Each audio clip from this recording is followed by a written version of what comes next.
Quality check చేయించుకొని ఆ ట్యాంకర్లలో ఉన్న ప్రోడక్ట్ క్వాలిటీని నిర్ధారిస్తూ ఒక సర్టిఫికెట్ తీసుకొని వస్తారు.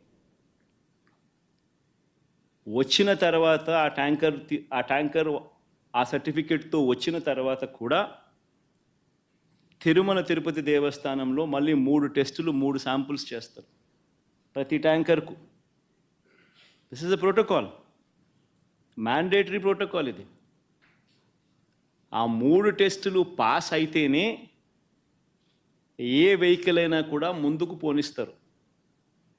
ఆ 3 టెస్టులలో ఏ టెస్ట్ ఫెయిల్ అయినా కూడా అసలు వెహికల్ ముందుకు కూడా పోదు, తిరిగి వెనక్కి పంపించేస్తారు. ఈ ప్రక్రియ దశాబ్దాలుగా జరుగుతూ ఉంది.